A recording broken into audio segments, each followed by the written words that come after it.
1948 թվականի սեպտեմբերն էր։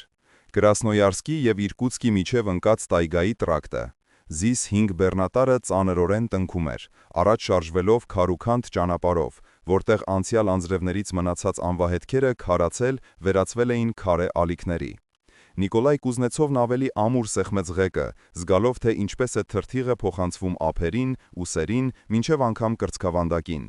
32 տարին մնացել էր հետևում, դրանցից 4-ը ռազմաճակատում, 2-ը հոսպիտալում։ Եվ ահա արդեն 1 տարի է, ինչ նա կրկին ողջերի մեջ է, խաղաղ մարդկանց մեջ, նրանց մեջ, ովքեր գիշերները չեն արթնանում հրետանու որոտից։ Արևը թեքվում էր դեպի հորիզոնը, Սոչիների կատարները ներկելով շիկակարմիր ոսկով։ Տայգան պատի պես կանգնած էր ճանապարհի երկու կողմերում, հավերժական, անտարբեր, անթափանց։ Նիկոլայը փայտ էր տեղափոխում սղոցարան, մետաղ գործարաններ, ալյուր հեռավոր ավաններ։ Ճանապարհը դարձել էր նրա նոր ծառայությունը, իսկ բեռնատարը մարտական ընկերը, որը կիսատ չի թողնի, եթե նրան վերաբերվես հարգանքով ու գիտակցությամբ։ Բայց այս երեկո ինչ-որ բան այն չգնաց։ Սկզբում ճանապարհն աննկատ սկսեց նեղանալ, հետո աջ կողմում հայտնվեց մի ուղեբաժան, որը Նիկոլայը չէր հիշում նախորդ երթերից։ Նա դանդաղեցրեց ընթացքը, կասվեց խցիկից, զննեց անիվների հազիվ նշմարվող հետքերը։ Ինչ-որ մեկն այստեղով վերջերս անցել էր, ուրեմն ճանապարհ կա։ Գուցե շրջանցիկ ճանապարհ է, գուցե հին անտառային ճանապարհ, որի մասին նորեկները չգիտեն։ Նիկոլայը թեքվեց։ Առաջին կիլոմետրերին ամեն ինչ նորմալ էր թվում, բայց աստիճանաբար տայգան խտանում էր, ճյուղերը միանում էին գլխավերևում, լույսը նվազում էր ավելի արագ, քան հարկն էր։ Ճանապարհը վերածվեց արահետի, արահետը ծարաբների միջև հազիվ կռահվաղ ուղղությունների։ Երբ բեռնատարը հերթական անգամ խուլ ձայնով հատակով խփվեց կոճղին, Նիկոլայը ատամների արանքից հայհոյեց ու անջատեց շարժիչը։ Լռությունը վայրկյանապես պատեց նրան։ Այն նույն տայգայի լռությունը, որն իրականում լի է ձայներով, տերևների խշշյուն, ճյուղերի ճարճաճյուն ինչ-որ անտեսանելի թաթերի տակ, թռչունի հեռավոր ճիչ նման մարդկային հառաչանքի։ Նիկոլայը դուրս եկավ խցիկից, տրորեց թմրած ոտքերը։ Փշատ երևի, փտած հողի և էլի ինչ-որ բանի հոտ էր գալիս, խարույկի ծուխ, վառարան։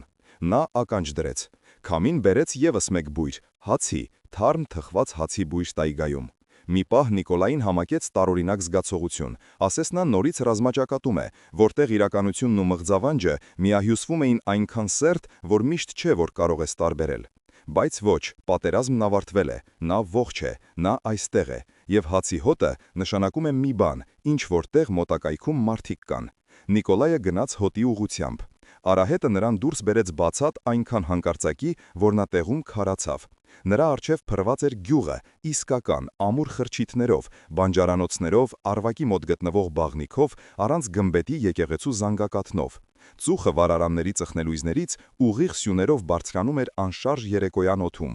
Փողոցում, որը լուսավորված էր արևի վերջին ճառագայթներով, շարժվում էին կերպարանքներ, միայն կանայք։ Նիկոլայը տրորեց աչքերը։ Ոչ, նա չէր սխալվում։ Բանջարանոցներում, ջրհորի մոտ, խրճիթների կողքին ամենուր կանայք էին, երիտասարդ և տարիքով, գլխաշորերով և արձակված մազերով, աշխատանքային գոգնոցներով և մաքուր սարավաններով։ Գյուղն ապրում էր իր չափված կյանքով, բայց այնտեղ ոչ մի տղամարդ չկար։ Նա մի քայլ առաջ արեց և իսկույն քարացավ։ Բոլոր կանայք միաժամանակ շրջվեցին դեպի նա։ Շարժումը համաժամանակյա էր, ասես ինչ-որ մեկը քաշեց անտեսանելի թելերը։ Տասնյակ զույգ աչքեր հառեցին եկվորին։ Հետո նրանցից մեկը, տարիքով ավագը, մուգ զգեստով և սպիտակ գլխաշորով, դանդաղ ընդառաջ գնաց։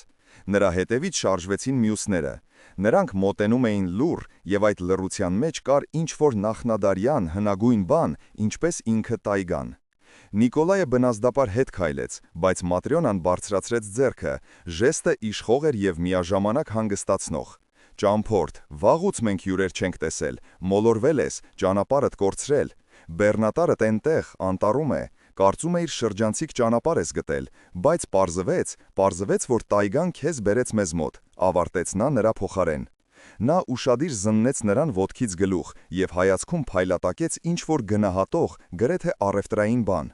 Маտրյոնա Ստեպանովնա, ես այստեղի ավագն եմ, իսկ դու ով ես։ Նիկոլայ Կուզնեցով, վարորդ, լեյտենանտ եմ եղել ժամանակին, հետևակ։ Լեյտենանտ բառի վրա կանանց մեջ հազիվ լսելի շշուկ անցավ։ Маտրյոնան գլխով արեց, ասես հաստատում լսեց ինչ-որ կարևոր բանի։ Ռազմաճակատային, ուրեմն լավ է, մենք մերոնց չենք լքում։ Արդեն մթնում է, գիշերը տայգայում մարդու տեղ չէ, մանա, կկերակրենք, քնելու տեղ կտանք, առավոտյան կտեսնենք, թե ինչպես բեռնատարը դուրս բերենք։ Նիկոլայը ուզում էր արարքել, ասել, որ ինքը կգլուխ հանի, որ չի ուզում բեռ լինել, բայց հոգնածությունը հանկարծ ծանրացավ նրա վրա ապրած օրերի ողջ ծանրությամբ։ Եվ դեռ հետաքրքրասիրությունը, գյուղ առանց տղամարդկանց տայգայի խորքում, որը նշված չէ ոչ մի քարտեզի վրա, ինչպես են նրանք այստեղ ապրում, ինչու։ Շնորհակալություն, արտասանեց Նիկոլայը, ի վերջո, չեմ հրաժարվի։ Маտրյոնան քմծիծաղ տվեց, ժպիտը տարինակ ստացվեց, ոչ այնքան ուրախ։ Դե ուրեմն գնացինք, աղջիկներ, սեղանը պատրաստեք, մեզ մոտ այսօր տոն է։ Ցարն է այցելել։ Կանայք աղ քաշեցին, ծիծաղեցին, խոսեցին միաբերան։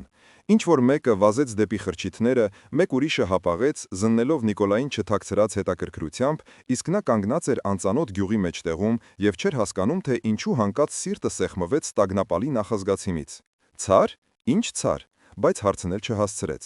Маտրյոնան արդեն տանում էր նրան դեպի գյուղի կենտրոնում գտնվող ամենամեծ խրճիթը, իսկ թիկունքում լսվում էր ոտքերի դոփյուն, ծիծաղ եւ ձայների հուզված ծլվլոց։ Գյուղը կենթանացավ, ասես ինչ-որ մեկը միացրեց անտեսանելի մեխանիզմը, իսկ օդում ավելի ուժեղ էր բուրում հացով, ծխով եւ էլի ինչ-որ քաղցրավուն թմրեցնող բանով, ինչպես թուրմը տայգայի խոտաբույսերի վրա։ Նիկոլայը անցավ շեմը եւ դուռը նրա հետևից փափուկ, գրեթե անլսելի փակվեց։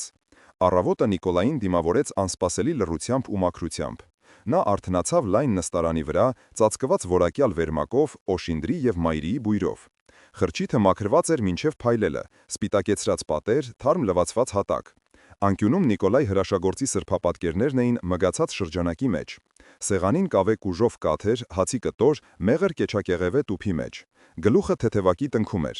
Երեք ընթրիքին կանայք նրան թուր մատուցեցին, եւ հրաժարվելը անհարմար էր։ Խմում էին հանդիպման կենացը, ճանապարհի, հաղթանակի, ընկածների հիշատակի։ Նիկոլայը հիշում էր ծիծաղը, ջերմ հայացքները, հարցուփորձը պատերազմի, ռազմաճակատի, քաղաքների մասին, որոնք նա տեսել էր։ Իսկ վերջում հիշողությունը սկսեց մշուշվել։ Եվ վերջինը, ինչ նա մտապահեց, Маտրյոնա Ստեպանովնայի դեմքն էր, որը հակվել էր նրա վրա ինչ-որ մայրական հոգատարությամբ։ Նա վեր կացավ, դեմքին ջուր ցողեց լվացարանից, հագնվեց։ Պատուհանից այն կողմ գյուղն արդեն ապրում էր լիարժեք կյանքով։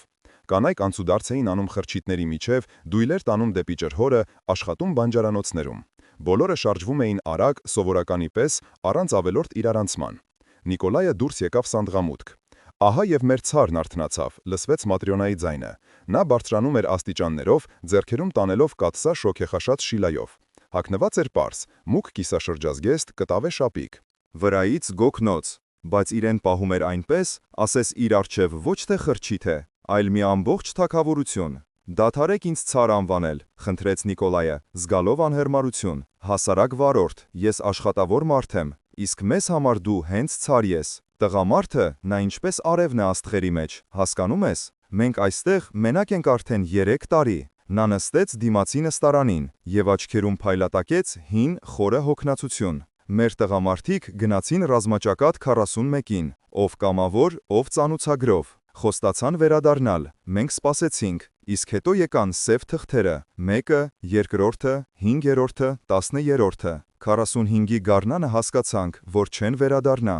Սպանված են բոլորը մինչև վերջին մարդը։ Նիկոլայը լռում էր, նա գիտեր նման գյուղեր, դրանք շատ էին ամբողջ երկրով մեկ, այրիական, որփացած, դատարկված։ Այն ժամանակ որոշեցինք, որ կմնանք այստեղ ինքներս։ Գնալու տեղ չկա, հարազատ վայրեր, նախնիների գերեզմաններ, եւ հետո ո՞ւր գնալ, քաղաք, գործարան, այնտեղ իրենց հոգսերը հերիք են, իսկ մենք սովոր ենք հողին, անտառին ստեղծեցինք, մեր կարգը, ամեն ինչ ընդհանուր է, հողը, բերքը, անասունը, աշխատում ենք միասին, որոշում ընդունում ենք միասին, ինչպես արտելը, հասկանում ես, միայն թե կանացի, նա նրան շիլա լցրեց, մոտեցրեց հացը։ Կեր, իսկ հետո ցույց կտամ, թե ինչպես ենք այստեղ տեղավորվել, գուցե կզարմանաս։ Եվ Նիկոլայը իսկապես զարմացավ։ Գյուղը ի զարմանաց նրա, ամուր էր եւ խնամված։ Բանջարանոցները լավ բերք էին տալիս՝ կարտոֆիլ, կաղամբ, գազար, շաղղամ։ Փարախներում արածում էին այծեր ու ոչխարներ։ Արվակի մոտ կանգնած էր բաղնիքը, որից նույնիսկ առավոտյան ժամերին թեթև գոլորշի էր բարձրանում։ Կանայք աշխատում էին արագ, առանց հորդորների։ Մի մասը բանջարանոցներում, մյուսները ջրհորի մոտ, երրորդները խրճիթներն էին նորոգում։ Ամեն ինչ կազմակերպված էր հստակ, գրեթե ռազմական կարգով։ Մենք սովորեցինք այն ամենը, ինչ նախկինում տղամարդիկ էին անում. փայտ կտրել, տանիքներ նորոգել, վարարան շարել։ Սկզբում դժվար էր, կոտրվում էինք, լալիս, իսկ հետո սովորեցինք։ Ուժերը այն չեն, ինչ տղամարդկանցը, բայց համբերությունը շատ է։ Նրանք անցան Դարբնոցի կողքով, որտեղ երկու երիտասարդ կանայք ինչ-որ բան էին կռում սալի վրա։ Կայծերը թռչում էին ոսկե շիթերով, մուրճի հարվածները զնգում էին առավոտյան օդում։ Նիկոլայը ակամա հիացավ։ Շարժումները անվարժ էին, բայց ջանասեր։ Սա Դարյանն է Խևրոնիայի հեկ, ներկայացրեց Матрյոնան։ Սովորում են։ Ձեր Դարբինը պատերազմից առաջ ցույց էր տվել, թե ինչպես երկաթը կռել։ Աղջիկները հիշել են։ Այնուհետև Հյուսնի արհեստանոցը, որտեղից գալիս էր թարմ տաշեղների և խեժի հոտը։ Հետո ամբարները հացահատիկով, մառանները թթուներով, ապխտարանը։ Գյուղն ապրում էր լիարժեք, ինքնաբավ կյանքով, բայց ամենից շատ Նիկոլային ապշեցրեց մեկ այլ բան. կանայք գեղեցիկ էին։ Ոչ այն դատարկ քաղաքային գեղեցկությամբ, որ նայում են պաստառներից և ամսագրերի շապիկներից, այլ այն իսկական, երկրային գեղեցկությամբ, որը գալիս է առողջությունից, մաքուր ջրից ու օդից, ազնիվ աշխատանքից, արևայրուկ ընդունած դեմքեր, ամուր ձեռքեր, պայծառ աչքեր։ Նրանք շարժվում էին թեթև, չնայած ծանր աշխատանքին, ծիծաղում էին բացահայտ, և յուրաքանչյուրը անցնելով Նիկոլայի կողքով նետում էր նրան մի հայացք, հետաքրքրասեր, շահագրգիռ, մի փոքր շփոթված։ Դժվար է մեզ առանց տղամարդկանց, հառաչեց Матрյոնան, ասես կարդալով նրա մտքերը։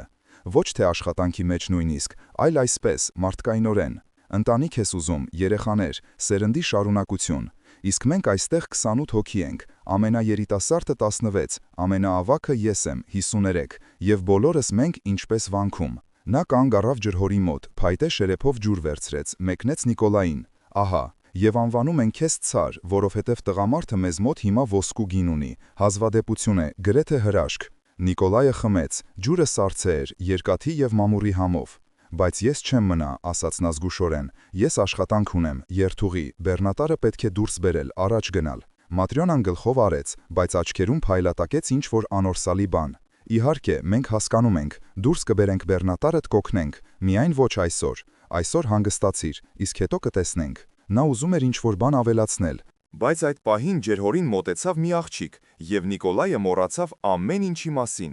Նա մոտ 20 տարեկան էր, ոչ ավել։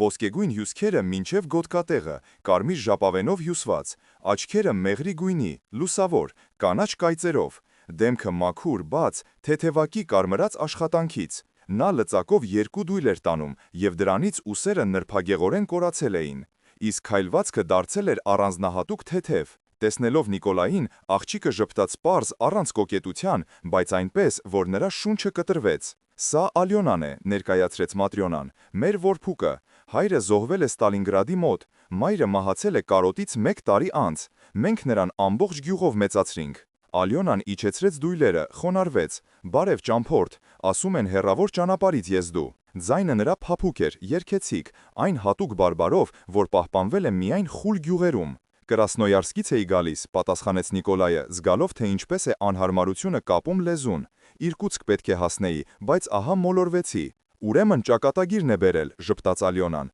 Տայգան պատահական չի խառնում ճանապարհները, նա գիտի, թե ում ուր տանել։ Նրանց հայացքները հանդիպեցին, և Նիկոլայը զբաց տարօրինակ ջերմություն, որը տարածվում էր կրծքում, ասես ինչ-որ կարևոր մոռացված բան հանկարծ վերադարձավ իր տեղը։ Матрյոնան հազաց. Ալյոնա, ցույց տուր հյուրին շրջակայքը, մեր անտառը, Արվակը, թող տեսնի, թե որտեղ է հայտնվել։ Աղջիկը գլխով արեց, ցած գցեց լծածները։ Գնացինք, եթե չես հոգնել, իհարկե։ Նիկոլայը հոգնած չէր, նա քայլում էր Ալյոնայի կողքով անտառային արահետով, լսում նրա պատմությունները գյուղի, տայգայի, առանց տղամարդկանց կյանքի մասին։ Նա խոսում էր թեթև, առանց իր հանդեպ խճահարության, բայց բառերի միջից երևում էր լուր թախիցը։ Ես գրեթե չեմ հիշում հորս, խոստովանեց նա, երբ նրանք դուրս եկան Արվակի մոտ։ Ես 13 տարեկան էի, երբ նա գնաց։ Հիշում եմ միայն, թե ինչպես հրաժեշտին ինձ գրկեց և ասաց. «Կմեծանաս գեղեցկուհի, աղջիկս, փեսացուները կլինեն ինչպես աստղերը երկնքում»։ Նա նստեց ջրի մոտ գտնվող մեծ քարին,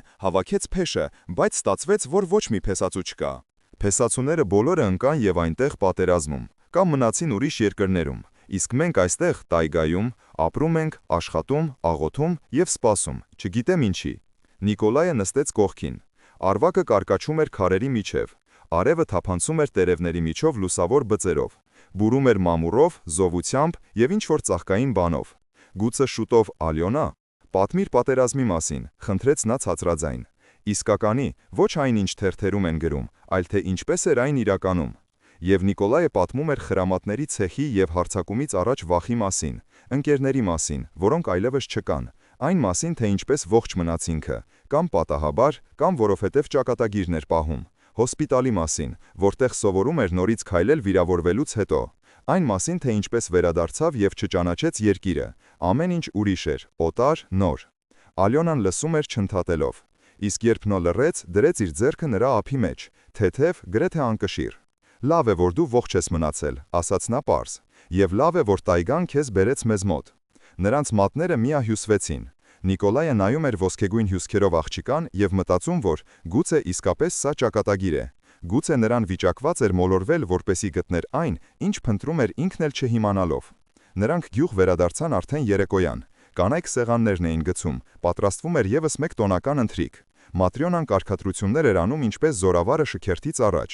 Ալյոնան վազեց օգնելու, իսկ Նիկոլայը մնաց սանդղամուտքի մոտ, հետևելով այս տարօրինակ կանոնակարգված կյանքին։ Եվ միայն գիտակցության ծայրով նկատեց, որ որոշ խրճիթներ, 3 կամ 4 գյուղի ծայրավասում, կանգնած են ամուր փակված փեղկերով, որ նրանց ոչ ոք չի մոտենում, որ նրանց շուրջ նույնիսկ խոտը տրորված չէ այնպես, ինչպես ամենուր։ Բայց այդ միտքը արկայցեց ու անհետացավ, որովհետև Ալյոնան կանչում էր նրանց սեղանի մոտ, ժպտալով այն ժպտիտով, որից մոռանում ես աշխարհում ամեն ինչի մասին։ Օրերը գյուղում հոսում էին չափված, ասես մեղրը հոսում է գդալից ամառային տաք կեսօրին։ Նիկոլայը արդեն հստակ չէր հիշում, թե կոնկրետ երբ դադարեց մտածել բեռնատարի, երթուղու, տայգայի սահմաններից դուրս գտնվող աշխարհի մասին։ Ժամանակն այստեղ չափվում էր ոչ թե ժամերով ու ամսաթվերով, այլ արևածագերով, դաշտային աշխատանքներով, երեկոյան խարույկի շուրջ հավաքույթներով։ Նա նորոգում էր մեխանիզմները, հին կալսիչը, որը կանգնած էր մարագում դեռ նախապատերազմյան ժամանակներից, ջրհորի ջրի պոմպը, դարպասների ծխնիները։ Ձեռքերը հիշում էին ռազմական արհեստը, սակրավորի գործը, տեխնիկան, որը ստիպված էր նորոգել կրակի տակ։ Այստեղ ամեն ինչ խաղաղ էր, հանգիստ, գրեթե քնկոտ։ Կանայք շնորհակալություն էին հայտնում նրան այնպիսի անկեղծությամբ, ասես նա ոչ թե պարզապես նորոգել է պոմպը, այլ վերադարձրել է նրանց կորսված աշխանի մի մասնիկը, որտեղ տղամարդիկ կատարում էին տղամարդու գործը, իսկ կանայք կարող էին լինել պարզապես կանայք։ Ալյոնան կողքին էր միշտ, աննկատ, ոչ համար, պարզապես կողքին։ Ջուր էր բերում, երբ նա աշխատում էր արևի տակ, կանչում էր ճաշի, երբ նա մոռանում էր իրեն աշխատանքի մեջ։ Նստում էր կողքին երեկոները խարույկի մոտ եւ երգում հին երգեր, այն նույն երգերը, որոնք երգում էին դեռ նրանց նախատատերը, հավաքվելով նստանկյուններին։ Ձայնը նրա մաքուր էր, բարձր, այն առանձնահատուկ թախիցով, որն ապրում է ռուսական երգերում դարերով։ Նիկոլայը բռացնում էր իրեն այն մտքի վրա, որ սպասում է այդ պահերին, սպասում է նրա ժպիտին, ձեռքի հպմանը, այն մեղրագույն աչքերի հայացքին, որոնցում թվում էր արտացոլվում էր աշնանային տայգայի ողջ ոսկին։ Պատմիր էլի պատերազմի մասին, խնդրում էր նա, երբ նրանք զբոսնում էին Արվակի երկայնքով, այն մասին, թե ինչպես դուք գրավեցիք Բեռլինը։ Եվ Նիկոլայը պատմում էր այն մասին, թե ինչպես Վաշտը գնում էր գերմանական մայրաքաղաքի ավերված փողոցներով, այն մասին, թե ինչպես ծեր պրոֆեսորը դուրս եկավ նկուղից եւ լաց եղավ, տեսնելով խորհրդային զինվորներին, այն մասին, թե ինչպես նրանք գրում էին Ռայխստագի պատերին իրենց անունները, նրանք ովքեր հասան, ովքեր ողջ մնացին, ովքեր հաղթեցին։ Իսկ դու գրեցի՞ր, հարցրեց Ալյոնան ցածրաձայն։ Գրեցի։ Լեյտենանտ Կուզնեցով, Սմոլենսկի մարզ ածուխով երկրորդ սյաններա մուտքից ձախ։ Նա վերցրեց նրա ձեռքը, մատներով անցկացրեց դաստակի հին սպիի վրայով։ Սա այնտեղ է ստացել։ Ոչ, սա դեռ Կուրսկի մոտ բեկորն է, բախտս բերեց, որ չվնասեց ջիլը։ Նրանք լռում էին։ Արվակը կարկաչում էր քարերի միջև, ճանապարհ բացելով մամուռի եւ արմատների միջով։ Ինչ որտեղ հերվում ճչում էր թռչունը, այն նույն ճիչը, որը նման է մարդկային կանչի։ Իսկ դու ունեիր մեկին ռազմաճակատից հետո։ Նիկոլայը մտածմունքի մեջ ընկավ։ Կային աղջիկներ հոսպիտալում, բուժքույր Կատյան, որը վիրակապում էր նրա վերքերը եւ կարդում մորնամակները։ Հետո պատերազմից հետո ծանոթացավ ուսուցչուհու հետ Կրասնոյարսկում։ Հանդիպում էին մի քանի ամիս, բայց ինչ որ բան չստացվեց, չդասավորվեց։ Նա ուզում էր խաղաղ ու չափված կյանք, իսկ ինքը ռազմաճակատից հետո չէր կարողանում տեղում նստել, ձգտում էր ճանապարհի, ասես փնտրում էր ինչ որ բան, ինքն էլ չգիտեր ինչ։ Ոչ ոք լուրջ, պատասխանեց նա ազնվորեն, չհանդիպեցի երևի այն միագին։ Ալյոնան ժպտաց, ժպիտը միաժամանակ ուրախ էր և թխուր։ Իսկ գուցե տայգան հատուկ պտտեցնում էր քեզ շրջաններով, որպեսզի ի վերջո բերի այստեղ, մեզ մոտ, ինձ մոտ։ Եվ հայացքները հանդիպեցին։ Նիկոլայը տեսնում էր նրա աչքերում ավելին, քան պարզապես աղջկական համակրանքը։ Այնտեղ կար հույս, երազանք, այն պարզ կանացի երջանկության ծարավը, որից պատերազմը զրկել էր մի ամբողջ սերնդի։ Նա զգուշորեն իրեն քաշեց նրան, ասես վախենում էր վանել։ Ալյոնան սեղմավեց նրա կրծքին, և նա զգաց, թե ինչպես է բաբախում նրա սիրտը, հաճախ, տագնապալի թռչունի պես։ Մնա, շշնջաց նա, գոնե ևս մի քանի օր, գոնե մեկ շաբաթ։ Եվ Նիկոլայը համաձայնում էր, ևս մեկ օր, ևս մեկ շաբաթ։ Բեռնատարը կսպասի, երթուղին կսպասի, ամբողջ այն կյանքը, որ մնացել է տայգայի պատից այն կողմ, գուցե մի փոքր սպասել։ Բայց գյուղի տարօրինակությունները չէին անհետանում, այլ բազմանում էին։ Գիշերները Նիկոլայը լսում էր ձայներ, խլացված, ասես գետնի տակից, խոսակցություններ, մետաղի զրնգոց, ինչ-որ ծանր բան քարշ տալիս քարե հատակով։ Մի անգամ նա արթնացավ դղրջունից և դուրս նայեց պատուհանից։ Փողոցում, լուսնի լույսի տակ, երկուկին փակ խրճիթներից մեկի մոտ մեծ պարկ էին տանում։ Շարժվում էին արագ, շուրջ բոլորը նայելով։ Առավոտյան նախաճաշին նա հարցրեց Маտրյոնային. «Իսկ ինչ կա այն խրճիթներում, գյուղի ծայրամասում, այն, որ միշտ փակ են»։ Маտրյոնան միանգամից չբարձրացրեց աչքերը շիլայով լի ամանից։ «Պահեստներ են այնտեղ, հացահատիկ, թթուներ, մենք պահում ենք ձմեռվա պաշարները, փակեք, որ մկները չմտնեն»։ Պատասխանը հնչեց չափազանց արագ, չափազանց հարթ։ Նիկոլայը պատերազմում բավականաչափ մարդ էր տեսել սուտը ճանաչելու համար, բայց լռեց։ Իր գործը չէ ի վերջո, նա այստեղ հյուր է, ժամանակավոր կենվոր։ Իսկ գուցե և ոչ այնքան ժամանակավոր։ Маտրյոնան ասես կարդաց նրա մտքերը։ «Գիտես, Նիկոլայ», ասաց նա մտահող նրան կաթ լցնելով, «դու կարող էիր մնալ ընդմիշտ, մեզ մոտ լավ է, հողը հարուստ է, անտառը կերակրում է, ջուրը մաքուր է, մենք քեզ տուն կկառուցեինք, տնտեսություն կդնեիր»։ Ընտանիք, նա բազմանշանակ նայեց պատուհանի կողմը, որտեղ Ալյոնան լվացք էր փռում։ Աղջիկը ձգվում էր դեպի պարանը և քամին խաղում էր նրա բաց մազերի հետ, խաղում սարաֆանի փեշով։ Ալյոնան լավ աղջիկ է, աշխատասեր, քնքուշ, և աչքը քեզանից չի կտրում, տեսնում ես ինքդ։ Նիկոլայը տեսնում էր, և սիրտը նրա, վիրավորված պատերազմով ու ճանապարհներով, հանկարծ արձագանքում էր մնալու, արմատներ գցելու, կառուցելու այդ պարզ հնարավորությանը, ինչի մասին երազում էր խրամատներում ականանետային կրակի տակ, տուն, կին, երեխաներ, որոնք կվազեն ոտաբոբիկ խոտի վրայով և չեն իմանա, թե ինչ է պատերազմը։ «Կմտածեմ», պատասխանեց նա և ինքն էլ զարմացավ, թե որքան անկեղծ դա հնչեց։ Հաջորդ օրերը Ալյոնան կողքին էր էլ ավելի հաճախ։ Նա ցույց էր տալիս նրան տայգայի լավագույն վայրերը, բացատներ, որտեղ սունկ էր աճում, հատապտղանոցներ, որտեղ կարելի է մեկ ժամում մի ամբողջ զամբյուղ հապալաս հավաքել։ Նրանք խոսում էին ամեն ինչի մասին, մանկության, երազանքների, այն մասին, թե ինչպիսին կարող էր լինել կյանքը, եթե չլիներ պատերազմը։ «Ես ուզում էի սովորել», խոստովանեց Ալյոնան ինչ-որ երեկո։ «Երազում էի ուսուցչուհի դառնալ կամ գրադարանավար, գրքեր սիրել եմ միշտ, մեր գյուղում կար փոքրիկ գրադարան, ես այնտեղ ամեն օր գնում էի, կարդում ամեն ինչ, Պուշկին, Տոլստոյ, նույնիսկ Շեքսպիր թարգմանությամբ գտա»։ Նա լռեց, նայելով մայրամուտի երկնքին։ Իսկ հետո պատերազմ և վերջ։ Երազանքները, ինչպես ծուխ։ Հայրս զոհվեց մայրս հետևից, և մնացի ես այստեղ, տայգայում։ Աշխատում եմ, ապրում։ Բայց երբեմն գիշերը արթնանում եմ և մտածում. միթե ամբողջ կյանքս այսպես կանցնի առանց սիրո, առանց երեխաների, առանց այն ամենի, հանուն ինչի կինն ապրում է։ Նիկոլայը գրկեց նրա ուսը։ Նա հակվեց նրան, և նա զգում էր, թե ինչպես է դողում նրա մարմինը, ցրտից կամ ինչ-որ այլ բանից։ «Չի անցնի», ասաց նա ցածրաձայն, «կյանքը դեռ նոր է սկսվում բոլորիս համար»։ Եվ այդ պահին նա գրեթե հավատաց այդ խոսքերին, գրեթե։ Որովհետև նույն գիշեր նա նորից արթնացավ ձայներից։ Այս անգամ դրանք ավելի բարձր էին, ավելի հստակ, ձայներ, տղամարդու ձայներ, կոպիտ, հրամայական, ակնհայտորեն ոչ ռուսական։ Առոգանությունը ճանաչելի էր։ Նիկոլայը լսել էր նման բան ռազմագերիների հարցաքննությունների ժամանակ, գերմանական։ Նա քարացավ, ականջ դնելով։ Ձայները գալիս էին այն նույն փակ խրճիթների կողմից։ Հետո լսվեց ծիծաղ, կանացի, քծնող, և նորից տղամարդու ձայն։ Հրամանը կարճ, կոշտ։ Նիկոլայը անձայն վեր կացավ, մոտեցավ պատուհանին։ Լուսինը լուսավորում էր գյուղը գունատ լույսով։ Ծայրամասի խրճիթի մոտ կանգնած էին երկու կին և մի տղամարդ, բարձրահասակ, լայնաթիկուն, տարօրինակ հագուստով, ոչ գյուղացիական, ինչ-որ զինվորական, բայց առանց տարբերանշանների։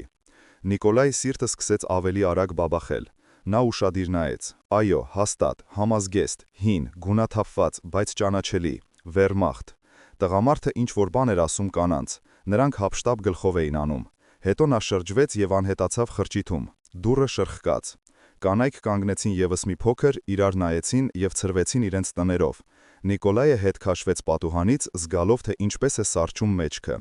Գերմանացիներն այստեղ են, տայգայում, այս տարօրինակ կանացի գյուղում պատերազմի ավարտից 3 տարի անց։ Նա պառկեց նստարանին, բայց քնել այլևս չէր կարող։ Մտքերը պտտվում էին, ձևավորելով սարսափելի պատկեր, փախտստականներ, ռազմագերիներ, կանայք, որոնք պատրաստ են թաքցնել նրանց, փակ խրճիթներ, տարօրինակ գիշերային ձայներ, իսկ ինքը հիմար, հավատաց այրիական գյուղի հեքիաթին։ Հավատացավ ոսկեհեր Ալյոնային իր ազնիվ աչքերով և ուսուցչության մասին երազանքներով։ Առավոտյան Նիկոլայը որոշում կայացրեց. պետք է դուրս պրծնել այստեղից, անհապաղ հասնել քաղաք, հայտնել իշխանություններին, բայց ինչպես, բեռնատարը ինչ-որ տեղ անտառում է, մենակ նա ճանապարհը չի գտնի, իսկ եթե նրան այստեղ պահում են ոչ պարզապես հյուրընկալությունից, նախաճաշին նա փորձում էր իրեն պահել սովորականի պես։ Маտրյոնան սիրալիր էր, Ալյոնան ժպտում էր, կանայք զբաղված էին տնտեսությամբ, ամեն ինչ խաղաղ էր թվում, առօրյական, բայց Նիկոլայը հիմա նկատում էր մանրուքները, ինչպես են կանայք իրար նայում, երբ կարծում են, թե նա չի տեսնում, ինչպես են խուսափում պատասխանել ուղիղ հարցերին, ինչպես է Маտրյոնան ինչ-որ մեկին նշաններ տալիս հայացքով։ Իսկ երեկոյան Ալյոնան եկավ նրա մոտ առանձնահատուկ առաջարկով։ «Այսօր իմ ծննդյան օրն է», ասաց նա, ժպտալով այն նույն անզեն ժպիտով, 21 տարեկան, կգաս ինձ մոտ, ես ընթրիք կպատրաստեմ միայն մեզ երկուսիս համար։ Նիկոլայը ուզում էր հրաժարվել, բայց ինչ-որ բան պահեց։ Գուցե վերջին հույսը, որ նա սխալվել է, որ սա ծուղակ չէ, որ Ալյոնան իսկապես նոյ է, ում տեղը իրեն դնում է։ «Կգամ», պատասխանեց նա, «իհարկե կգամ»։ Եվ երբ երեկոյան նա գնում էր նրա խրճիթ, ձեռքերում տանում էր համեստ նվեր, փորագրված գդալ, որը տաշել էր մայրիից այս օրերի ընթացքում։ Սիրտը բաբախում էր տագնապալի, նախազգուշացնող, բայց կանգ առնել նա այլևս չէր կարող։ Ալյոնայի խրճիթը նրան դիմավորեց ջերմությամբ ու հարմարավետությամբ, որպիսին Նիկոլայը չգիտեր դեռ նախապատերազմյան մանկությունից։ Սեղանին, որը ծածկված էր սպիտակ ասեղնագործ սփռոցով, դրված էին պարզ, բայց առատ ուտեստներ, տապակած կարտոֆիլ սնկով, թթու վարունգ, թարմ հաց, որը բուրում էր վարարանով և մայրական ձեռքերով։ Անկյունում սրբապատկերի առջև վառվում էր կանթեղը, վարարանից գալիս էր կարկանդակների տաքությունն ու բույրը։ Ալյոնան բաց գույնի զգեստով էր, մազերը արձակված ուսերին ոսկե ալիքով։ Նա ակնահայտորեն ջանացել էր, դեմքին թեթևակի կարմրաներ կար, դաստակներին զնգում էին բարակ ապարանջանները, հավանաբար դեռ մայրական, նրա շարժումների մեջ կար հատուկ հանդիսավորություն։ Ասես այսօր վճռվում էր ինչ-որ կարևոր ճակատագրական բան։ «Ներս արի, մի կանգնիր շեմին», կանչեց նա։ Եվ ձայնի մեջ հնչում էր ուրախություն, խառնված հազիվ նկատելի հուզմունքի հետ։ «Նստիր ահա այստեղ, պատվավոր տեղում»։ Նիկոլայը նստեց, սեղանին դրեց իր նվերը, գդալը փաթաթված մաքուր լաթի մեջ։ «Սա քեզ քիչ է իհարկե, բայց սրտանց»։ Ալյոնան բացեց կտորը, աղ քաշեց։ Գդալը փորագրված էր մանրակրկիտ, սիրով։ Պոչի վրա ոլորվում էր տերևների և հատապտուղների նախշը։ Յուրաքանչյուր գիծ ստուգված էր, հղկված մինչև փայլելը։ «Նիկոլայ, սա այնքան գեղեցիկ է»։ Նա բարձրացրեց աչքերը նրա վրա, և դրանցում փայլում էին արցունքները։ «Ոչ ոք երբեք, շնորհակալություն»։ Նա վեր կացավ, շրջանցեց սեղանը, գրկեց նրա վիզը, պորտկուն, մանկական։ Նիկոլայը զգաց նրա մազերի բույրը, մեղր, խոտաբույսեր, ինչ-որ ծաղկային բան։ Սիրտը թրթռաց, սկսեց ավելի արագ բաբախել։ «Բայց հերիք է», շփոթված մրթմրթաց նա։ «Նստիր, արի ընթրենք, դու չէ՞ որ պատրաստել ես ամբողջ օրը»։ Ալյոնան նստեց դիմացը, կավե բաժակների մեջ լցրեց թուրմը, մուգ, թանձր, որը բուրում էր մայրիով և տայգայի հատապտուղներով։ «Սա հատուկ թուրմ է», բացատրեց նա։ «Маտրյոնան պատրաստում է հին բաղադրատոմսով, ասում է, բոլոր հիվանդություններից օգնում է և ուժ է տալիս, և հոգին ջերմացնում»։ Նրանք խմեցին։ Թուրմը այրեց կոկորդը քաղցր կրակով, տարածվեց ջերմությամբ մարմնով։ Նիկոլայը զգաց, որ այն թունդ է, բայց հաճելի։ Էլի, Ալյոնան արդեն ձգվում էր դեպի կուժը։ «Արի էլի», համաձայնեց նա, «ծննդյան օր է ի վերջո»։ Նրանք ուտում էին, խմում, զրուցում։ Ալյոնան պատմում էր մանկության մասին, թե ինչպես էր հայրը սովորեցնում նրան կարծալ հին այ բենարանով, ինչպես էր մայրը օրորոցայիններ երգում, ինչպես էին նրանք երեքով անտառ գնում սնկի։ Նիկոլայը լսում էր եւ աչքի առաջ հառնում էր այն խաղաղ կյանքը, որը պատերազմը կիսեց մեջտեղից միլիոնավոր նման ընտանիքների համար։ Գիտես, թե ինչի մասին եմ երազում, հարցրեց Ալյոնան, գլուխը թեքելով մի կողմ։ Այտերը փայլում էին թուրմից, աչքերը փայլում էին։ Պարզ բանի մասին, որպեսի լինի տուն, ամուսին, երեխաներ, որպեսի երեկոները նստենք այսպես սեղանի շուրջ եւ իմանանք, սա իմն է, սա ընդմիշտ է, սա չեն խլի։ Նա մեկնեց ձեռքը սեղանի վրայով, ծածկեց նրա ափը իրենով։ Դու կարող էիր, մենք կարող էինք։ Նա լռեց, բայց հայացքը ասում էր ամեն ինչ։ Նիկոլայը սեղմեց նրա մատները, գլխում սկսում էր հաճելիորեն աղմկել։ Թուրմը իսկապես թունդ էր։ Մտքերը խառնվում էին, կասկածները նահանջում էին երկրորդ պլան։ Գուցե նա իսկապես սխալվել է երեք գիշեր, գուցե թվացել է կիսաքնի մեջ։ Ինչու պետք է այս աղջիկը իր բաց աչքերով եւ մաքուր ժպիտով խաբի նրան։ Ալյոնա, ես։ Բայց նա հանկարծ վեր կացավ, շրջանցեց սեղանը, նստեց կողքին նստարանի վրա։ Ոչինչ մի ասա, շշնջաց նա, պարզապես եղիր այստեղ հիմա ինձ հետ։ Նա մոտեցրեց բաժակը նրա շուրթերին։ Նիկոլայը խմեց եւս մեկը եւ եւս մեկը։ Թուրմը հոսում էր քաղցր թույնով, մթագնում բանականությունը, լուծում վերջին պատնեշները։ Սենյակը սկսեց լողալ աչքերի առաջ։ Կանթեղը անկյունում բազմացավ մի քանի կրակների, որոնք պարում էին մթության մեջ։ Ալյոնայի դեմքը մեկ մոտենում էր, մեկ հեռանում։ Նիկոլայը փորձեց վեր կենալ, բայց ոտքերը չէին ենթարկվում։ Ինչ է սա, մրթմրթաց նա, բռնելով սեղանի եզրից։ Ալյոնան հեռացավ։ Ժպիտը սահեց նրա դեմքից ինչպես դիմակ։ Աչքերը դարձան սառը, օտար։ Ներիր, ասաց նա հարթ, առանց հույզերի, բայց այդպես պետք է։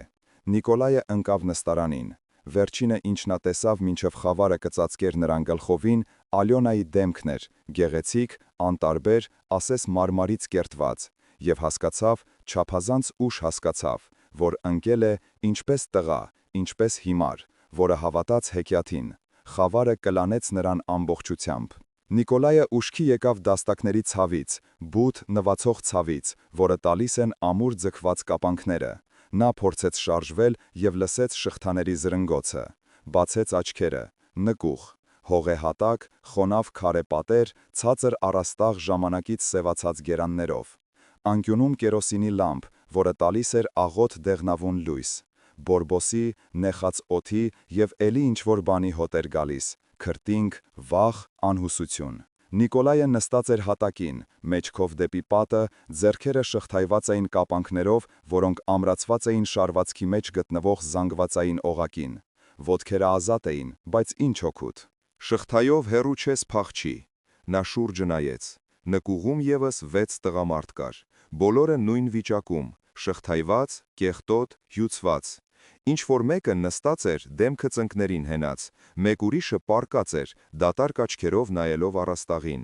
իսկ մեկը, նիհար, մորուքավոր, մոտ 40 տարեկան, նայում էր Նիկոլային եւ քմծիծաղ տալիս։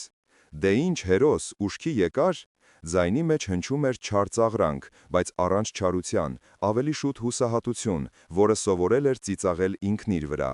Դե ինչ հերոս, ուշքի եկար, դու էլ ընկար սիրուն աչքերի զոհ։ Նիկոլայը լռում էր, փորձելով հավաքել մտքերը։ Գլուխը ճաքում էր, բերանում դառնության եւ պղնձի համեր։ Հիշողությունը աստիճանաբար վերադառնում էր։ Ալյոնա, ընտրիկ, թուրմ, դավաճանություն։ Ինչքան ժամանակ եմ ես այստեղ, դժվարությամբ արտաբերեց նա վերջապես։ Մոտավորապես 1 օր, 3 երեկոյան քաշ տվեցին, գցեցին պարկի պես։ Ես կարծում էի ընդհանրապես ուշքի չես գա, քեզ պատկառելի չափաբաժին են լցրել։ Նա ծնկները քաշեց կրծքին, կզակով հենվեց դրանց։ Անունս Վասիլի է, վարորդ էի, ինչպես եւ դու, եթե դատենք հագուստից։ Ապրանքով գնում էի Իրկուտսկ, մոլորվեցի։ Դե իսկ դու գիտես շարունակությունը։ Գյուղ, հյուսքերով գեղեցկուի կանայք, միայն թե իմին Դարյա էին կոչում, բայց իմաստը նույնն է։ Հյուրասիրեցին, կապկպեցին։ Արդեն 8 ամիս այստեղ եմ։ 8 ամիս։ Նիկոլայը պատկերացրեց իրեն 8 ամիս այս խոնավ փոսում եւ սառեց։ Իսկ մյուսները գլխով ցույց տվեց նա մյուս գերիներին։ Տարբեր, Վասիլին ուսերը թոթվեց։ Այն մեկը Գրիգորին, փայտահատ էր, 1.5 տարի այստեղ է, Անկյունինը փախած բանտարկյալ է, կարծում էր տայգայում թաքնվել, բայց ընկավ այստեղ, 1 տարուց ավելի։ Մնացածները ով երկրաբան, ով որսորդ, բոլորին մեկ ճանապարհ է բերել, մոլորվել են, հանդիպել գյուղին, հավատացել։ Նա լռեց, հետո ավելացրեց ավելի ցածր. ոչ բոլորը, ովքեր այստեղ են ընկել, դեռ ողջ են։ Երկուսին թաղեցինք անտառում, մեկը հիվանդությունից մեռավ, երկրորդը ինքը պարանը գտավ, չդիմացավ։ Լռությունը կախվեց ծանր ճնշող։ Ինչ որտեղ վերևում ճռած հատակը, լսվեցին քայլեր։ Բայց քայլերը անցան գնացին։ Ինչ են նրանք անում մեզ հետ, ինչի համար են պահում։ Վասիլին քմծիծաղ տվեց։ Քմծիծաղը ծուռ ու հիվանդագին ստացվեց։ Աշխատում ենք նրանց համար, փայտ ենք կտրում, գերաններ ենք քարշ տալիս, հանքաքար ենք հանում հին հանքահորում, այստեղից 3 կիլոմետր հեռու։ Կերակրում են սուխ, ծեծում են, եթե չես ձգում, պահում են, քանի դեռ օգտակար ես։ Իսկ հետո նա մատով անցկացրեց վզով։ Անտառում տեղ շատ կա։ Նիկոլայը փակեց աչքերը։ Ուրեմն պարզապես այրիների գյուղ չէ, ճամբար է, գաղութ։ Եվ նա հերթական հիմարը, որ ընկավ այս ծուղակը։ Բայց գլխավորը դա չէ, շարունակեց Վասիլին, իջեցնելով ձայնը գրեթե մինչև շշուկ։ Գլխավորն այն է, թե ով է այստեղ իսկական տերը։ Նա հետ նայեց դրանը, ստուգելու արդյոք ոչ ոք չի լսում։ Գերմանացիները։ Այստեղ ռազմագերիներ են, 20 հոգի, գուցե ավելի։ Փակել են ճամբարից 46 թվականին, հասել այստեղ։ Գյուղը իսկապես այրիական էր։ Տղամարդիկ բոլորը զոհվել էին, կանայք մնացել էին մենակ, թույլ։ Գերմանացիները եկան, զավթեցին իշխանությունը, խոստացան պաշտպանություն, կարգուկանոն, ապագա։ Դե եւ իրենց ցույց տվեցին, իհարկե, ուժեղ, կազմակերպված, պատրաստ։ Իսկ մեզ վրա թքած։ Կանանց վախեցրին, հիմարացրին։ Մի մասը անկեղծորեն սիրահարվեց նրանց։ Դե գիտես, կինը առանց տղամարդու երկար չի ապրի առողջ բանականությամբ։ Մի մասը պարզապես վախենում է, իսկ մի մասը վայելում է իշխանությունը, ինչպես այդ քո Ալյոնան։ Նա նրանց լավագույն խայծն է, հավաքագրողը։ Քանիսին է նա որսացել, հաշիվ չկա։ Նիկոլայը լսում էր եւ ներսում ամեն ինչ սեղմվում էր պինդ, սառը հանգույցի մեջ։ Ուրեմն ամեն ինչ սուտ էր։ Յուրաքանչյուր բառ, յուրաքանչյուր ժպիտ, յուրաքանչյուր հպում, պրոֆեսիոնալ աշխատանք, որս մարդու վրա։ Իսկ ով են նոյում իշխանությունները, միլիցիան, ՆԿՎԴ-ն, ով կմտնի այստեղ փնտրելու։ Իսկ եթե իշխանություններից մեկնումեկը հայտնվում է մոտակայքում, նրանց ընդհանրապես միանգամից սպանում են։ Այստեղ մի տեղամասային տեսուչ կար, մտավ շրջանցիկ ճանապարհով, նրան նույնիսկ խրճիթ չթողեցին, գնդակահարեցին եւ թաղեցին, փաստաթղթերով, զենքով, ամեն ինչով։ Նա հայացքով ընդգրկեց նկուղը։ Մենք նրանց համար աշխատուժ ենք, էժան, անվճար եւ նաեւ անվտանգության երաշխիք։ Փորձիր, մեկը դուրս պրծնի, պատմի։ Միանգամից կհասկանան, որ այստեղ գերմանացի ռազմական հանցագործների բազա է։ Այն ժամանակ կգան, կծածկեն։ Իսկ այսպես, հանգիստ, խաղաղ։ Գյուղն ապրում է, գերմանացիները թաքնվում են, մենք էլ կռանում ենք։ Վերևում նորից ճռացին հատակի տախտակները։ Այս անգամ քայլերը մոտենում էին նկուղին։ Վասիլին լռեց, շրջվեց։ Մյուս գերիները նույնպես լռեցին, ասես լուծվեցին ստվերի մեջ։ Դուռը ճռոցով բացվեց։ Նկուղ իջավ Մատրեոնան։ Հետևից 2 երիտասարդ կանայք դույլերով ու ամաններով եւ եւս մեկ մարդ։ Տղամարդ, բարձրահասակ, լայնաթիկուն, սպիով ամբողջ այտի վրա, հագել էր զինվորական տաբատ եւ զինվորական վերնաշապիկ առանց տարբերանշանների։ Գերմանացի։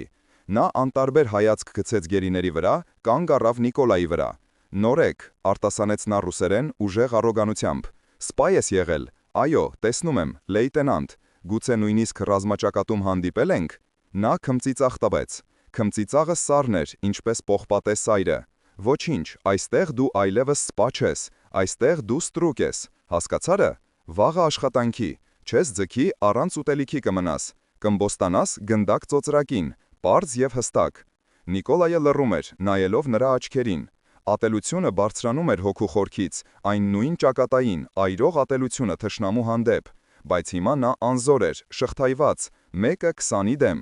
Առայժմ գերմանացին շրջվեց, գնաց վերև։ Կանայք գերիներին բաժանեցին ամաններով բալանդան, ջրիկ, սառը, ավելի շատ նման լվացուկի։ Մատրիոնան հափաղեց, նայելով Նիկոլային։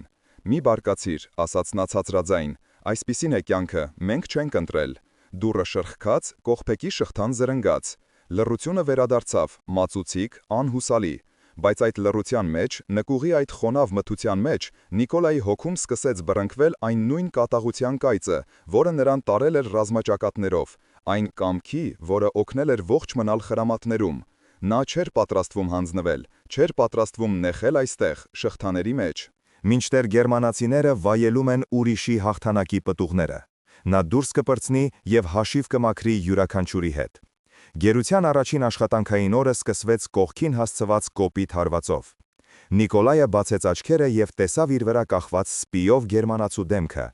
Արշալույսը հազիվ էր թափանցում առաստանի ճեղքերից, նկուղը ներկելով մոխրագույն մեռելային լույսով։ «Վեր կացեք, ռուս խոզեր», նետեց գերմանացին ջարդված ռուսերենով։ «Աշխատել, արագ»։ Շղթաները զրնգոցով արձակվեցին։ Նիկոլայը վեր կացավ, զգալով, թե ինչպես են գիշերվա ընթացքում թմրած մկանները արձագանքում ցավով։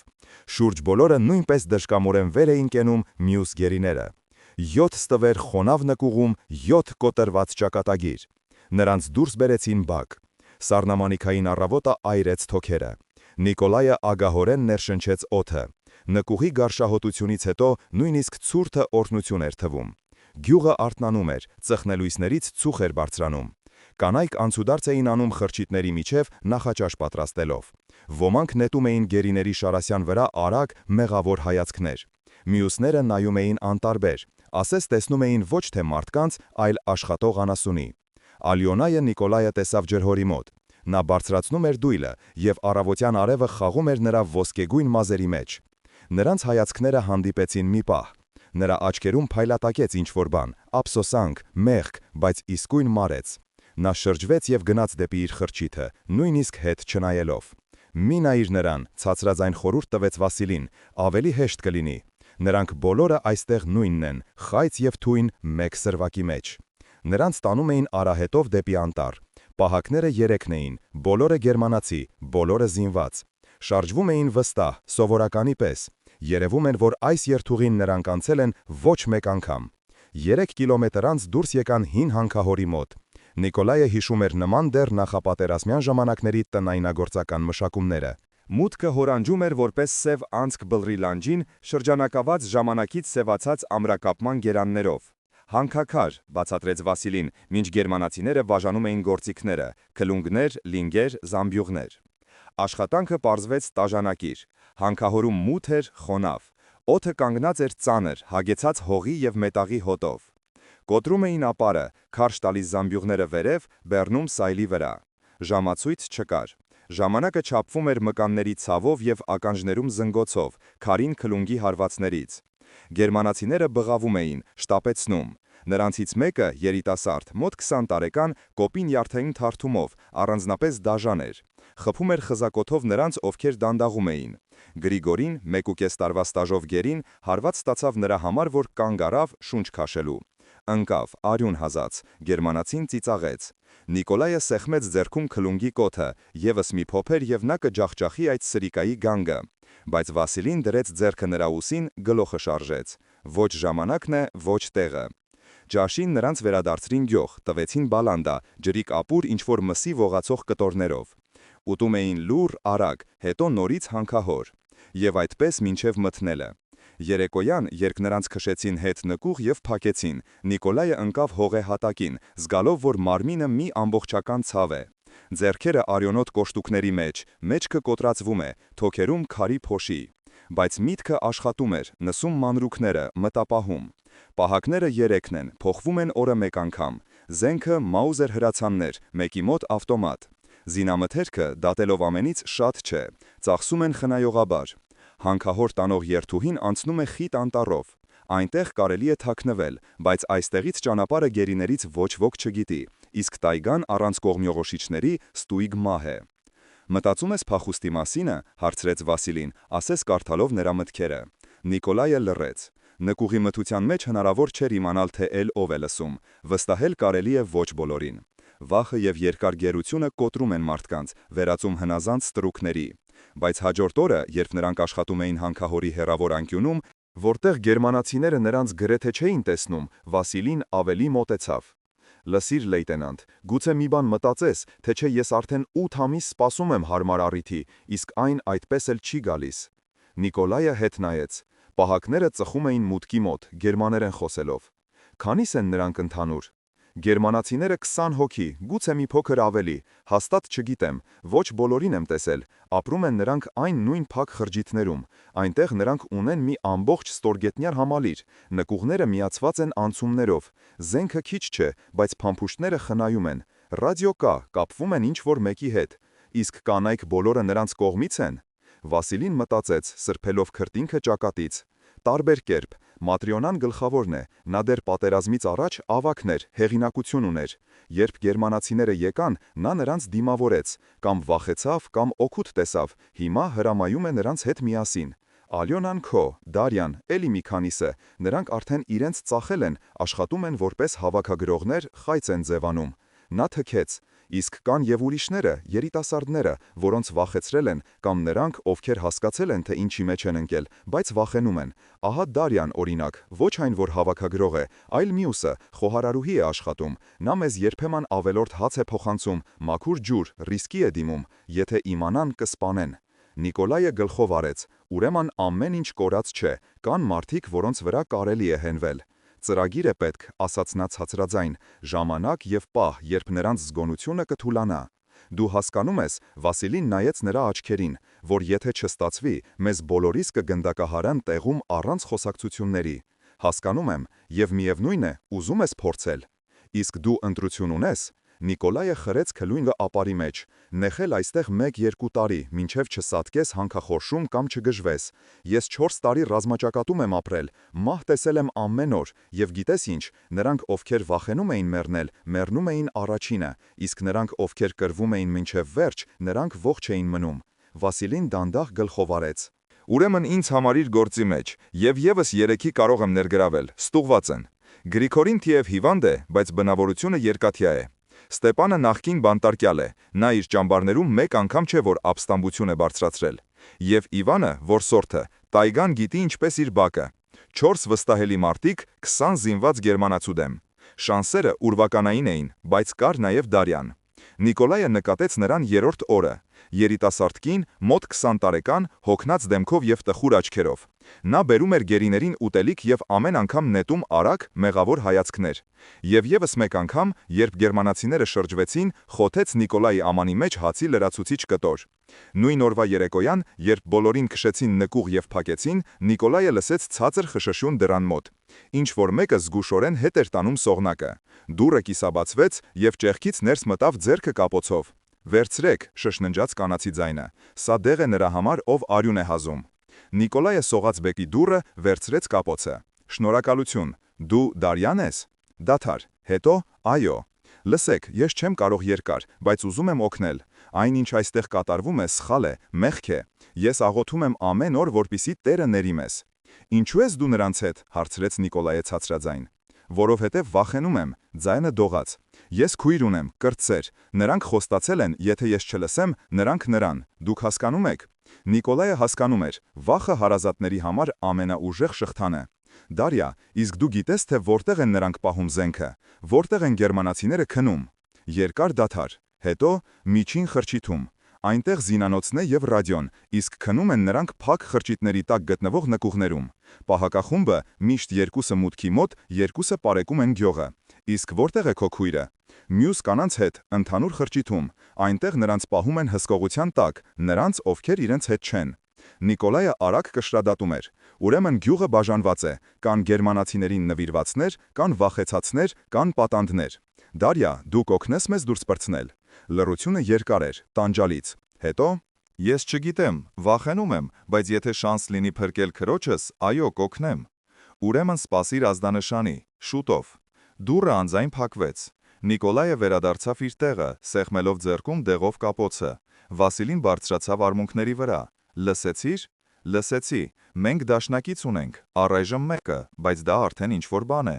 Նրանք իրար նայեցին մթության մեջ։ Ծրագիրը սկսում էր ձևավորվել դանդաղ, ինչպես 1000 կտորից բաղկացած փազլ, բայց գլխավորը հացկացված էր, նրանք մենակ չեն, կան նրանք, ովքեր սպասում են, ովքեր պատրաստ են օգնել, կա հույս, իսկ որտեղ հույս, այնտեղ եւ պայքարի կամք, այն նույնը, որը Նիկոլային տարավ ռազմաճակատներով, այն նույնը, որը թույլ չտվեց կոտրվել խրամատներում կրակի տակ։ Թշնամին ուժեղ է, բայց ոչ համպարտելի, եւ հատուցման ժամը մոտենում էր։ Գերության 6-րդ օրը անակնկալ բերեց։ Հանքահոր սովորական արշավի փոխարեն նրանց տարան անտառահատման, ծառեր կտրելու շինարարության համար։ Գերմանացիները մտադրվել էին ընդլայնել նկուղներից մեկը, գերաններ էին պետք։ Աշխատանքը անտառում առավելություն էր տալիս, պահակները այստեղ ավելի էին թուլանում։ Ծառերը կանգնած էին խիտ, տեսանելիությունը վատ էր, կարելի էր շշնջալ, ուշադրություն չգրավելով։ Նիկոլայը հավաքեց իր 4-ին՝ Վասիլիին, Գրիգորիին, Ստեպանին եւ Իվանին, հատավայրի հեռավոր անկյունում։ Ձևացնում էին, թե քննարկում են, թե ինչպես ավելի լավ կտրել բունը։ Ժամանակը քիչ է, սկսեց Նիկոլայը կիսաձայն, գործի դնելով կացինը։ Ես այստեղ հաշվարկեցի, եւս 1 ամիս նման աշխատանք, եւ մեզանից կեսը պարզապես ողջ չի մնա։ Գրիգորին արդեն արյուն է հազում, Ստեպանը ոտքը ոլորել է, չի ուղվում, պետք է գործել արագ։ Բայց ինչպես, Իվանը սրբեց քրտինքը ճակատից։ Նրանք զինված են, մեզ նկուղում փակում են, ցերեկը պահակախումբ, գիշերը շղթաներ։ Տարբերակ կա։ Նիկոլայը հետ նայեց պահակներին, նրանք ծխում էին խարույկի մոտ խոսելով։ Մենք ունենք Դարյային, նա կարող է նկուղ բերել դանակ կամ սղոց։ Երեկոյան, երբ բոլորը քնած են, մենք սղոցում ենք շղթաները, դուրս գալիս անաղմուկ, չեզոքացնում պահակախումբը մուտքի մոտ։ Նրանք միշտ երկուսն են, ոչ ավել, վերցնում ենք զենքը։ Իսկ հետո, հարցրեց Ստեպանը։ 20 գերմանացի 7-ի դեմ։ Նույնիսկ եթե զենքը վերցնենք, հետո անակնկալը։ Նիկոլայը խրեց կացինը բնի մեջ։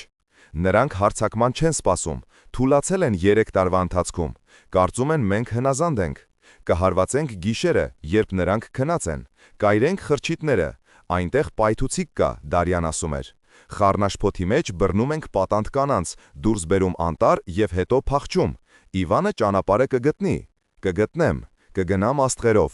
3 օր մինչև մոտակա ավանը, եթե չկանգնեցնեն։ Կկանգնեցնեն, մռայլ ասաց Գրիգորին։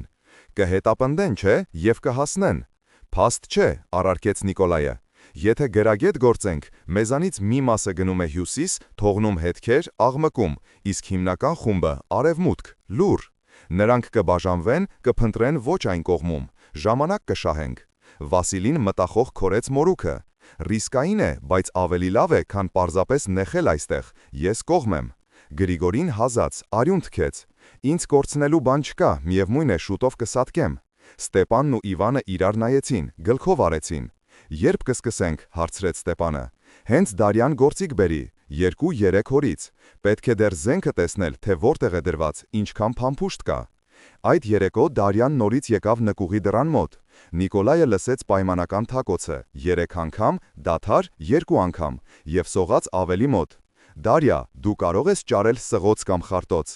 Կփորձեմ, շշնջաց նա։ Դարբնոցներ կան, բայց դա վտանգավոր է, եթե Մատրյոնան իմանա, առանց դրա մենք դուրս չանք պրծնի։ Դարյա, դու չէ որ ուզում ես փրկել քրոջդ։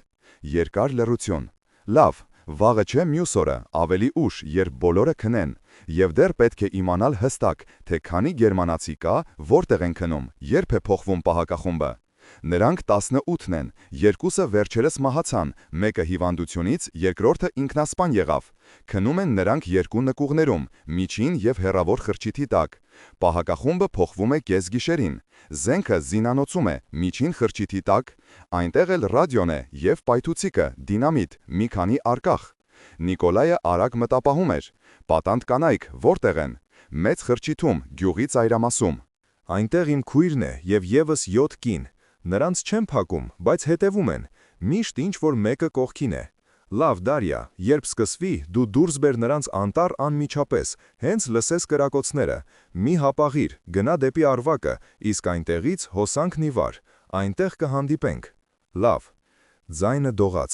Միայն մի սպանեք բոլորին, ոչ բոլոր կանայք են մեղավոր, շատերը պարզապես վախենում են։ Կաշխատենք։ Դուռը նորից փակվեց։ Նիկոլայը վերադարձավ տեղը։ Ծրագիրը կա, ցածրաձայն ասաց նա մյուսներին, վաղը չէ մյուս օրը կսկսենք։ Հաջորդ օրը ձգվեց տանջալի երկար։ Աշխատում էին սովորականի պես, հանքահոր, հանքաքար, զամբյուղներ, բայց դավադիրների հնգյակից յուրաքանչյուրը մտածում էր մեկ բանի մասին՝ գալիք գիշերվա, ազատության շանսի, հնարավոր մահվան մասին։ Նիկոլայը հետևում էր գերմանացիներին առանձնահատուկ ուշադրությամբ։ Այն սպիովը հրամանատարն է, դատելով պահվածքից, երիտասարդը նյարդային ջղացքումով, կատարող է, դաժան եւ բութ։ Երրորդը տարիքով ավագը ճերմակած քունքերով, հանգիստ է, փորձառու, ամենավտանգավորը։ Երեկոյան, երբ նրանց քշում էին նկուղ, Նիկոլայը մտապահեց ևս մեկ մանրուք։ Կապանքների բանալիները գերմանացիները կախում են դրան մոտ գտնվող կերիկից, միշտ նույն տեղում։ Ուրեմն, եթե ազատվել շղթաներից, կարելի է միանգամից ազատել մյուսներին։ Գիշերը անցավ տագնապալի սպասման մեջ։ Նիկոլայը չէր քնում, ականջ դնելով յուրաքանչյուր խշշյունի։ Մյուսները նույնպես շուռումուռ էին գալիս, ոմանք հուզմունքից, ոմանք ծեծված մարմնի ցավից։ Իսկ հաջորդ երեկոյան, երբ գյուղը խորասուզվեց քնի մեջ, լսվեց ցածր թակոց դռանը։ 3 անգամ։ Դադար։ 2 անգամ։ Նիկոլայը սողաց, դուռը կիսաբացվեց և ճեղքից ներս մտավ ձեռքը կապոցով։ Խարտոց, շշնջաց Դարյան, և ևս մեկ դանակ, սա այն ամենն է, ինչ կարողացա։ Շնորհակալություն, դու գիտես, թե ինչ անել։ Գիտեմ, հենց սկսվի, կհանեմ քրոջս և մյուսներին դեպի Արվակը, դիմացիր, ամեն ինչ կստացվի։ Դուռը նորից փակվեց, Նիկոլայը բացեց կապոցը, խարտոցը հին էր, բայց ամուր, դանակը որսորդական էր, լայն սայրով, նա ցույց տվեց գործիքները մյուսներին։ Վասիլին քմծիծաղ տվեց մթության մեջ, ուրեմն սկսում ենք։ Սկսում ենք։ Հերթով սղոցում ենք շղթաները, ցածր, որպեսի պահակախումբը չլսի։ Մենք ունենք մոտ 3 ժամ մինչև պահակախումբի հերթափոխը։ Աշխատում էին հերթով, փոխանցելով խարտոցը ձեռքից ձեռք։ Մետաղը տեղի էր տալիս դանդաղ, ճռոցով։ Յուրաքանչյուր ձայն խլացուցիչ էր թվում գիշերային լռության մեջ։ Նիկոլայը ականջ էր դնում։ Վերևում հազվադեպ ճռռում էին հատակի տախտակները, պահակներից ինչ-որ մեկը քայլում էր։ 1 ժամ անց առաջին շղթան կտրվեց, Վասիլին ազատ էր, հետո Գրիգորին, Ստեպանը, Իվանը, Նիկոլայը։ 5 ազատ մարդ փակված նկուղում, զինված միայն դանակով և ապրելու կատաղի ցանկությամբ։ Հետո գործում ենք այսպես, շշնջաց Նիկոլայը։ Ես բացում եմ դուռը, դուրս եմ գալիս առաջինը։ Այն երկուսը խարույկի մոտ պահպանում էին պարագիծը և մեզ։ Բայց գլխավոր հենակետը միջին խրճիթի մոտ է, այնտեղ զինանոցն է։ Այնտեղ նստած է երրորդը, միշտ փորձառուն։ Նրան պետք է հանել անաղմուկ, այլապես չենք հասնի պայթուցիկին։ Վասիլի, վերցրու զենքը։ Հետո երկուսով վերցնում ենք երկրորդին, մյուսները սպասում են այստեղ։ Իսկ եթե աղմուկ բարձրանա, հարցրեց Ստեպանը։ Այն ժամանակ իմպրովիզ ենք անում, գլխավորը թույլ չտալ նրանց ուշքի գալ, արագ, կոշտ, առանց տատանումների։ Նիկոլայը մոտեցավ դրանը, ականջ դրեց, նրա հետևում լռություն էր, միայն խարույկի ճարճացյուն և ցածր խոսակցություն, 2 ձայն, երկուսն էլ գերմանական։ Նա դանդաղ հետ տարավ սողնակը, մետաղը ճռաց, բայց ցածր։ Կիսաբացեց դուռը մատի չափ, ճեղքից դուրս նայեց։ Խարույկը վառվում էր 10 մետր հեռավորության վրա, նրա մոտ նստած էին 2 գերմանացի, երիտասարդը ջղաձգումով և ևս մեկ անծանոթ, ծխում էին, խոսում կես ձայնով, զենքը դրված էր կողքին, հրացաններ հենված գերանին։ Նիկոլայը սողոսկեց նկուղից, սեղմվեց պատին, մթությունը օգնում էր, լուսին չկար, միայն աստղեր, սողաց դեպի խարույկը, դանդաղ, անաղմուկ, ինչպես սովորեցրել էին սակրավորական ուսումնարանում, մետր առ մետր, հողը ափերի տակ, սառը, խոնավ։ Սիրտը բաբախում է այնքան բարձր, որ թվում է լսվում է ամբողջ գյուղում։ Եվս 5 մետր, 3։ Ջղաձգումով գերմանացին շրջվեց, նայելով անտառի կողմը։ Նիկոլայը քարացավ, վայրկյան, 2։ Գերմանացին շրջվեց, նորից ներշնչեց ծխախոտը։ Նիկոլայը ցատկեց, դանակը մտավ երիտասարդ գերմանացու կոկորդը անձայն, ճշգրիտ։ Նա խրխրաց, ցնցվեց, բայց Նիկոլայը պահում էր ամուր, փակելով բերանը ափով։ Արյունը ժայթքեց տաք շիթով, ողողելով ձեռքերը։ Երկրորդ գերմանացին վեր թռավ, նետվեց դեպի հեռացանը, բայց Վասիլին արդեն կողքին էր, հարված գերանի կտորով ծոծրակին, խուլ ճարճացյուն, գերմանացին փլվեց գետնին, լռություն։ Նիկոլայը բացեց ձեռքերը, երիտասարդ գերմանացու դիակը սահեց գետնին, առաջին արյուն, առաջին քայլը դեպի ազատություն։ Վերցրեք զենքը, արտաշնչեց նա, արագ և ազատեք մյուսներին, ապստամբությունը սկսվեց։ Զենքը ընկավ ձեռքերին սովորականի պես, ասես չէին եղել այդ 3 խաղաղ տարիները։ Նիկոլայը վերցրեց սպանված գերմանացու հրացանը, ստուգեց փակաղակը, յուղված է կարգին, պահունակը լիքն է։ Վասիլին վերցրեց երկրորդ հրացանը, Ստեպանը վերցրեց դանակը սպանվածի գոտուց։ Արագ նկուղ, ազատում ենք մյուսներին, հրամայեց Նիկոլայը կիսաձայն, և միանգամից դեպի զինանոց, ժամանակը քիչ է, պահակախմբի հերթափոխը 1 ժամից է։ Նրանք նետվեցին հետ, Բանալիները գտնվեցին արագ, կախված էին կերիկից, ինչպես եւ հիշում էր Նիկոլայը։ 1 րոպե անց բոլոր 7 գերիները ազատ էին, զինված գոնե դանակներով եւ կացիններով։ Լսեք ինձ, Նիկոլայը հավաքեց նրանց սերտ շրջանի մեջ։ Գնում ենք միջին խրճիթ, այնտեղ զինանոցն է, պահակախմբին հանում ենք անաղմուկ, վերցնում ենք զենքը, պայթուցիկը, հետո այրում ենք նկուղները, որտեղ քնում են գերմանացիները, խառնաշփոթի մեջ բռնում ենք պատանդներին եւ փախչում անտառ։ Հարցեր։ Իսկ եթե տագնապ բարձրացնեն ավելի շուտ, հարցրեց Գրիգորին զսպելով հազը։ Այն ժամանակ մարդ մինչև մահ, բայց ճեղքում ենք դեպի անտառ ամեն գնով, այնտեղ մենք շանս ունենք, այստեղ ոչ մի։ Նրանք շարժվեցին խրճիթների երկայնքով, սեղմվելով ստվերներին, գյուղը քնած էր, պատուհաններում մութ էր, միայն մեկ խրճիթում առկայծում էր աղոտ կրակը, հավանաբար ինչ-որ մեկը չէր քնում, աղոթում էր կամ պարզապես չէր կարողանում քնել։ Միջին խրճիթը զինանոցով գտնվում էր գյուղի կենտրոնում, մուտքի մոտ նիրհում էր մեկ պահակ, տարիքով ավագ գերմանացին, այն նույնը ճերմակած քունքերով, փորձառու, վտանգավոր։ Հրացանը ծնկներինը, գլուխը հակված էր կրծքին, բայց քունը զգոն էր։ Նիկոլայը տեսնում էր, թե ինչպես յուրաքանչյուր խշշունի դեպքում գերմանացին ցնցվում էր կիսաբացելով աչքերը։ Ես ինքս, շշնջաց Նիկոլայը Վասիլիին, կպահես թիկունքս։ Վասիլին գլխով արեց, բարձրացրեց հրացանը։ Նիկոլայը սողաց։ Այս անգամ տարածությունը ավելի մեծ էր, մոտ 15 մետր բաց տարածությամբ։ Լուսինը դուրս եկավ ամպերի հետևից, ողողելով գյուղը արծաթափայլ լույսով։ Անեծք։ Գերմանացին բարձրացրեց գլուխը, նայեց մթության մեջ։ Ձեռքը դրեց հրացանի կոթին։ Նիկոլայը քարացավ, շունչը պահած։ Վարկյանը ձգվեց հավերժություն։ Գերմանացին տարավ փողը ձախաչ, ականջ դնելով, հետո նորից իջեցրեց գլուխը։ Նիկոլայը սողաց առաջ։ 10 մետր։ 5։ Գերմանացին ցնցվեց, լսեց, բարձրացրեց հրացանը, բացելով բերանը ճիչի համար։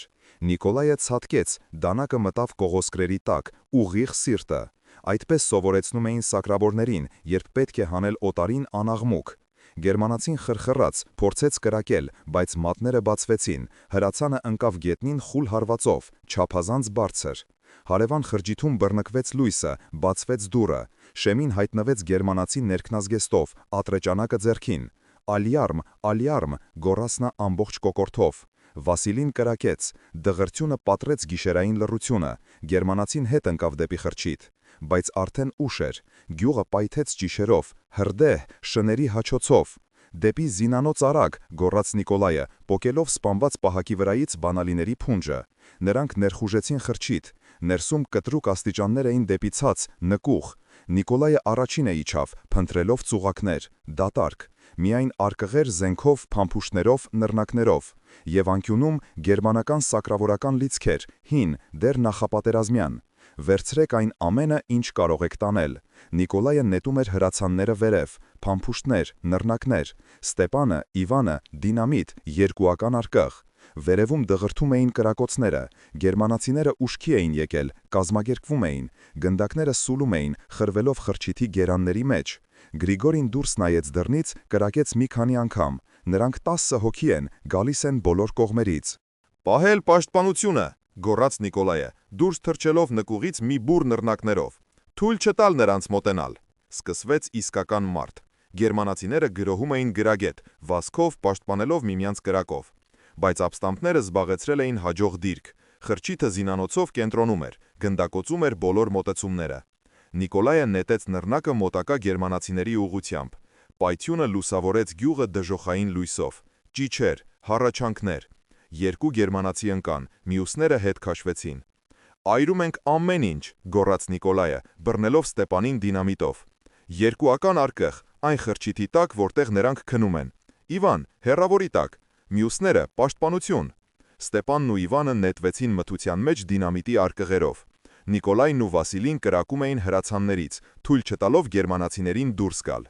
Փամփուշտները հալվում էին վախեցնող արագությամբ։ Առաջին պայթյունը որոտաց 1 րոպե անց։ Խրճիթը գյուղի ծայրամասում օդ թռավ կրակի եւ տաշեղների սյունով։ Հետևից երկրորդը։ Հողը ցնցվեց, բոցը բարձրացավ երկինք, լուսավորելով շուրջ բոլորը, ինչպես ցերեկը։ Այրվող խրճիթներից դուրս էին վազում գերմանացիները, կիսահագնված այրված խուճապի մեջ։ Ոմանք կրակում էին անկանոն, ոմանք պարզապես վազում էին անտառ։ Կանայք ճչում էին, փորձելով հանգցնել կրակը։ Նահանջում ենք դեպի մեծ խրճիթ, գոռաց Նիկոլայը։ Վերցնում ենք պատանդներին եւ դեպի անտառ։ Նրանք ճեղքեցին կրակի տակով։ Գրիգորի տնքաց, գնդակը ծակեց նրա ուսը։ Ստեպանը բռնեց նրան քարշ տվեց իր հետևից։ Մեծ խրճիթը, որտեղ պահում էին պատանդներին, արդեն բաց էր։ Դարյան կատարել էր խոստումը։ Շեմին կանգնած էր ինքը, կրտսեր քրոջ եւ եւս 7 կնոջ հետ։ Բոլորը գունատ, վախեցած, բայց պատրաստ փախչելու։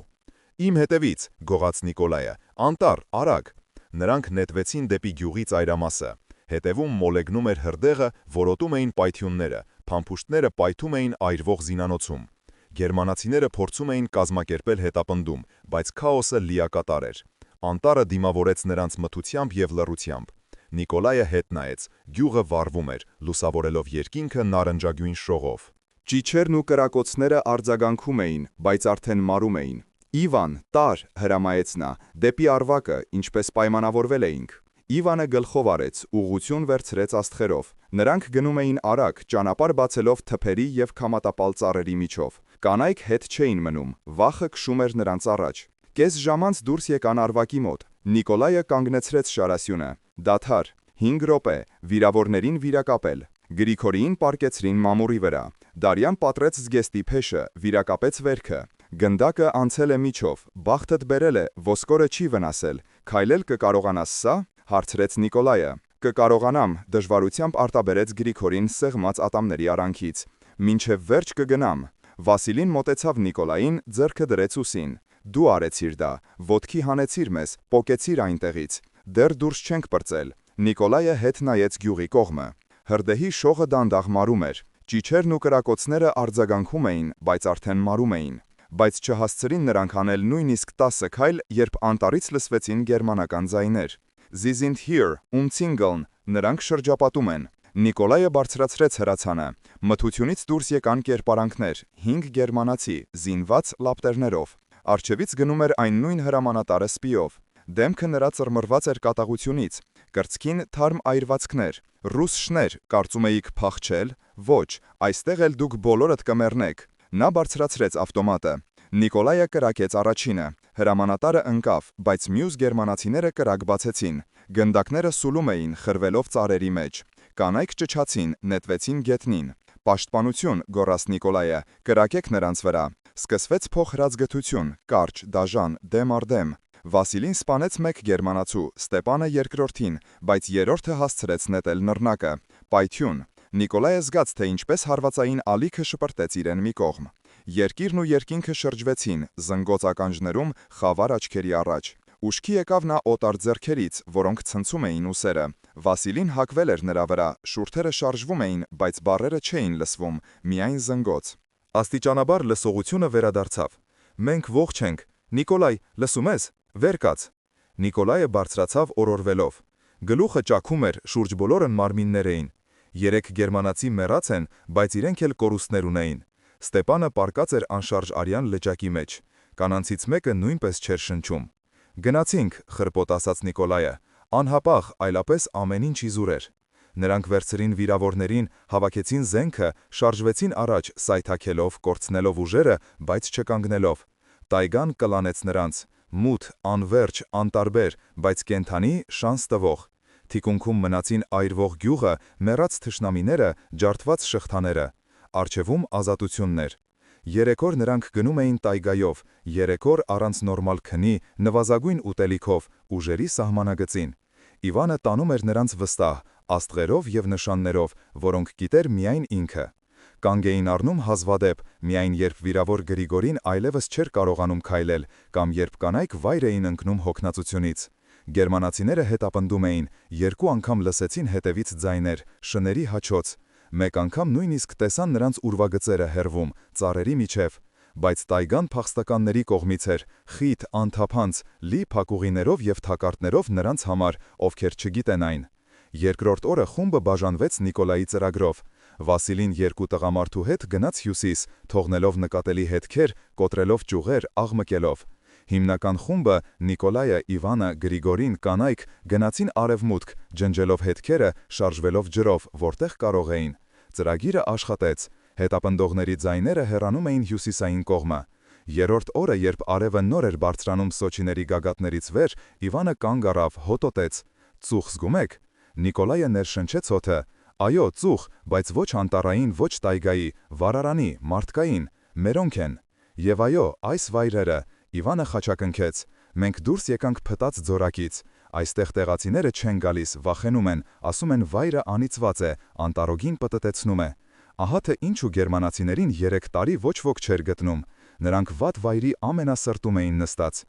Իսկ մենք դուրս եկանք։ Նրանք արագացրին քայլը։ Գրիգորին դիմանում էր վերջին ուժերով, դեմքը մոխրագույն, շուրթերը սպիտակ, վերքը թարախակալել էր, չնայած վիրակապերին։ Դարյան պահում էր նրան մի կողմից, քույրը մյուսից։ Գյուղը հայտնվեց հանկարծակի, անտառային ճանապարհի շրջադարձի հետևում, սովորական, կենդանի, ծխնելույզներից ելնող ծխով, շների հաչոցով, փողոցում խաղացող երեխաներով։ Մարդիկ, տեսնելով ցնցոտիավոր զինված խմբին, սկզբում վախեցան, բայց Նիկոլայը բարձրացրեց ձեռքերը, ցույց տալով, որ նրանք թշնամիներ չեն։ «Մեզ օգնություն է պետք», դժվարությամբ արտաբերեց նա։ «Վիրավորներ կան, եւ պետք է շտապ կապվել իշխանությունների հետ, ՆԿՎԴ-ի հետ»։ Գյուղի ավագը մինչև գոտկատեղը հասնող մորուքով ալեհեր տղամարդը դուրս եկավ ընդառաջ, եղանը ցերքին, զննեց խմբին, հայացքը պահեց հրացանների հյուծված դեմքերի վրա։ «Ովքեր եք դուք, բանդիտներ»։ «Ոչ, ես Նիկոլայ Կուզնեցովն եմ, Կարմիր բանակի պաշտոնաթող լեյտենանտ։ Մենք փախել ենք գերությունից, մեզ պահում էին գերմանացի ռազմագերիները, ճամբարներից փախածները։ Նրանք 3 տարի տայգայում թաքնվում են, ստրուկներ են պահում, մարդկանց սպանում»։ Ավագը հոնքերը կիտեց։ «Գերմանացիներ տայգայում, դե թող այդ բաները»։ «Դա ճշմարտություն է», միջամտեց Դարյան առաջ գալով։ «Ես ինքս այն գյուղից եմ, նրանք մեզ ստիպում էին օգնել իրենց, սպանում էին նրանց, ովքեր հրաժարվում էին, պահում էին վախի մեջ։ Մենք զոհեր ենք, ինչպես եւ այս մարդիկ»։ Ավագը լռեց, հետո թքեց մի կողմ։ «Լավ, անցեք, վիրավորներին խրճիթ, կանանց կերակրել, իսկ դու, լեյտենանտ, կգաս ինձ հետ։ Մենք գյուղում ռադիո ունենք, կապ շրջկենտրոնի հետ, կկանչենք ՆԿՎԴ-ին, թոր պարզեն»։ 1 ժամ անց գյուղ ժամանեց առաջին ջոկատը, տեղամասային միլիցիոները ձիու վրա, հրացանը ուսին։ Լսեց Նիկոլայի պատմությունը, գլուխը շարժեց։ Գործը լուրջ է, պետք է փոխանցել վերև։ Երեկոյան շրջանից եկան ՆԿՎԴ-ի սպան, կոշտ դեմքով մայորը, նայում էր ծանր, անվստահ հայացքով։ Ձեռքը դրված էր ատրճանակի պատյանին, իսկ մարտիկները թիկունքում պահում էին ավտոմատները պատրաստ։ «Ուրեմն գերմանացիներ, իսկ գուցե դուք դասալիքներ եք կամ բանդա, հեքիաթներ եք ինձ այստեղ պատմում, չէ՞։ Հավատում։ Նիկոլայը քշեց թևքերը, ցույց տալով խորը թարախակալած վերքերը կապանքներից։ Դարյան լուր ցույց տվեց կապտուկները վզին։ Մայորի դեմքը փոխրեց, դանդաղ հեռացրեց ձեռքը պատյանից։ «Գրոհը տանի, ստուգել է պետք»։ Մոտ 20 հոգի էին, բայց մարտից հետո չգիտեմ թե քանիսն են մնացել։ Մի մասին սպանեցինք մենք, մի մասը զոհվեց հրդեհի մեջ, բայց ինչ որ մեկը հաստատ ողջ է մնացել, եւ նրանք զինված են։ Մայորը գլխով արեց։ Վաղը առավոտյան կժամանի ջոկատը։ 50 հոգի, զինված ավտոմատներով, շներով, ռադիոկայաններով։ Հրամանատարը փոխգնդապետ էր, չոր, ձիգ տղամարդ, մոտ 40 տարեկան, ամբողջովին շքանշաններով։ «Կուզնեցով, լեյտենանտ, ճիշտ այդպես», տարավ մեզ, բայց զգուշացնում եմ, եթե սա ապատեղեկատվություն է, կպատասխանես ռազմական ժամանակի օրենքներով։ Հասկանում եմ, նրանք շարժվեցին դեպի տայգա։ Նիկոլայը տանում էր, Իվանը ստուգում էր ուղղությունը։ Գնում էին արագ, կազմակերպված։ Սա արդեն տանջված գերիներ չէին, այլ մարտական ջոկատ։ Կեսօրին դուրս եկան այն նույն գյուղի մոտ, ավելի ճիշտ այն ամենի, ինչ մնացել էր նրանից։ Հրդեհատեղիներ, այրված կմախքներ, ծխացող ավերակներ, գերմանացիների, կանանց, շների դիակներ։ Օդը գարշահոտում էր այրուքով եւ մահով։ Փոխգնդապետը զննեց պատկերը, դեմքը ծամածռեց։ Խուզարկել ամեն ինչ, ստուգել նկուղները, ողջերին վերցնել հսվողության տակ, մեռածներին հաշվել եւ ճանաչել։ Ջոկատը սփռվեց գյուղով մեկ։ Նիկոլայը անցավ այն վայրով, որը մնացել էր կենտրոնական հրապարակից։ Ահա այստեղ էր ջրհորը, որտեղ նա առաջին անգամ տեսավ Ալյոնային։ Ահա Маտրյոնայի խրճիթը, որը այժմ վերածվել է սևացած գերանների կույտի։ Ահա նկուղը, որտեղ նրան պահում էին շղթաների մեջ։ Ողջ կտան 11 հոգու, գերմանացիներ 7 հոգի, որոնք թաքնվել էին հեռավոր նկուղում, որը փրկվել էր։ Կանայք 4 հոգի, ներառյալ Маտրյոնային, ով փորձել էր փախչել անտառ, բայց մոլորվել էր եւ վերադարձել։ Ալյոնային գտան առանձին։ Աղջկա մարմինը ընկած էր այրված խրճիթի դրան մոտ, բայց դա չցնցեց Նիկոլային։ Դրան վրա դրսից քաղված էր ծանր ամբարային կողպեկ եւ հաստ գերան, որը փակում էր ելքը։ Նրան փակել էին իրենք, յուրայինները, նրանք, ում նա ծառայում էր։ Երբ սկսվել էր հրդեհը, Գերմանացիները պարզապես փակել էին ավելորդ վկաներին։ Նա այրվել էր, բռունցքներով հարվածելով փակ դռանը, դավաճանված իր տերերի կողմից։ Նիկոլայը կանգնեց մարմնի վրա։ Զգացմունքները տարօրինակ էին։ Ոչ ուրախություն, ոչ չարախնդություն, միայն դատարկություն։ Եվ հարցը, որը մնաց առանց պատասխանի, կար արդյոք գոնե մի կաթիլ ճշմարտություն նրա խոսքերում, թե ամեն ինչ առաջինից մինչև վերջին րոպեն սուտ էր։ Կուզնեցով, կանչեց նրան փոխգնդապետը, արի այստեղ։ Հեռավոր նկուղում, որը փրկվել է, գտել են պահեստ, զենք, փամփուշտներ, փաստաթղթեր։ Փաստաթղթերի մեջ ցուցակներ, գերիների անուններ, որոնք անցել են այս գյուղով 3 տարվա ընթացքում, 42 մարդ։ Նրանցից ողջ են մնացել միայն 7-ը, որոնք փակել են Նիկոլայի հետ։ Փոխգնդապետը թերթում էր ցուցակները, գլուխը շարժելով։ Ռազմական հանցագործություն, փախած ռազմագերիների թաքցնում, ստրկություն, սպանություն։ Բոլորին, ովքեր ողջ են մնացել, կդատեն։ Գերմանացիներին տրիբունալ, գնդակահարություն, օժանդակող կանանց ճամբարների երկարատև ժամկետներ։ Նա նայեց Նիկոլային։ Իսկ դու, Նիկոլայ, ապրես, չկոտրվեցիր, ապստամբություն բարձրացրիր, մարդկանց ազատեցիր, հասցրիր իշխանություններին, ներկայացում կլինի, պարգև։